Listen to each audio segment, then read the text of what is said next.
截止2022年1月，星巴克在全球80多个国家已经拥有36160家门店。大家好，这里是沃瓦的咖啡频道。今天我们来聊聊这个世界上最大的连锁咖啡店品牌星巴克。首先，让我们把时间推回到1971年3月30日。彼时，星巴克作为一个咖啡豆烘焙商，在西雅图正式成立。星巴克的创始人有3个 ：Jerry Baldwin、Zev Segal 和 Gordon Boca。他们3人是同学关系，在一位同为咖啡烘豆师 Alfred 的启发下，投身于咖啡豆的烘焙事业。而关于星巴克的名字，则是来源于一本书《白鲸记》。这是一部1851年充满隐喻象征与探求未知的小说。这部小说对于后世的艺术人文影响巨大，星巴克也是其中之一。Starbuck 是《白鲸记》中水手大副的名字，他是一位经验丰富、尽职尽责的水手。如果创业就像一次不可未知的航海旅行，那 logo 也选个与大海相关的吧。于是3人将 logo 的原型确定为海妖赛人。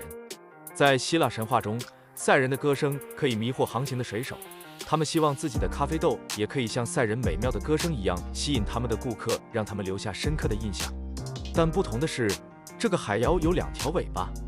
后来经过多次的修改，成为如今的形象。3人运营这家烘焙店一直到1987年。这一年，他们收购了同为烘焙公司的 Peet's Coffee， 并将星巴克出售给了前营销总监 Howard Schultz。而从这时开始，星巴克才正式进入了大扩张阶段。是什么让他买下了星巴克，并将烘豆店改成了咖啡店呢？这其实和辣妈有些关系。我们再把时间推回到1983年，Howard 在星巴克担任营销总监期间，来到意大利米兰出差。在这里，他被意大利繁荣的咖啡馆文化吸引，他很想将这种模式引进到美国。回到公司后， Howard 试图说服创始人将星巴克改成咖啡店，但令他失望的是，当时创始人只想烘焙豆子。因此 Howard 离开了星巴克，并创办了自己的咖啡店 Two Journal。 这家店使用的正是辣妈的 GS 系列咖啡机。时间再快进到1987年，3人在收购 Peet's Coffee 后，打算专注于经营新公司，而星巴克的烘焙业务就出售给了 Howard。 得到了星巴克之后， Howard 将 Two Journal 咖啡店也改名为星巴克，并迅速开始扩张。同年，门店数便达到了17家，包括1家在加拿大的境外门店。随着第2波咖啡浪潮达到巅峰，咖啡馆早已成为休闲场所。从这一年开始，星巴克开始以恐怖的速度扩张。1991年，门店数量突破100家；1996年突破1000家；2005年突破1万家；2014年超过2万家；2019年拥有超过3万多家门店。截止到2022年1月1日，门店数量高达36160家。星巴克以不可撼动的地位，成为了世界上最大的连锁咖啡店品牌。而如果你喝过星巴克，那么一定知道星巴克的一个招牌饮品星冰乐。这款饮品在其他咖啡店可能都看不到的，因为这是星巴克的专利。但是最初，星冰乐并不属于星巴克。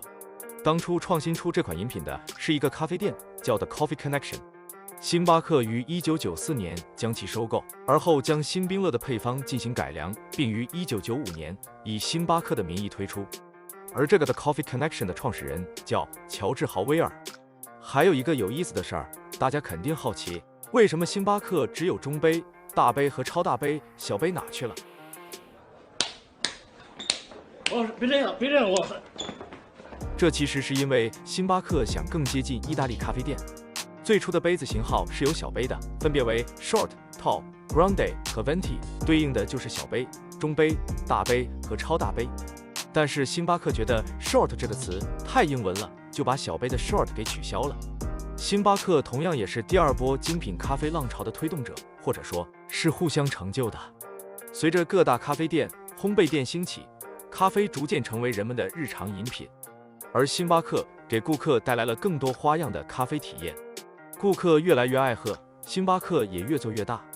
现如今，星巴克的业务早已不限于出售咖啡豆和咖啡饮品，还有各种甜点、周边、杯子之类的产品。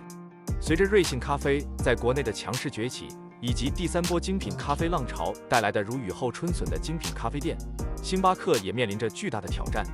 在国内，关于星巴克的评价可以说是褒贬不一。有人喜欢星巴克的环境，甚至可以作为办公或者学习场所；也有人并不喜欢它，称其是标着精品咖啡的价格，卖着一些小甜水。大家认为星巴克怎么样呢？欢迎留言讨论，我们下期视频见，拜拜。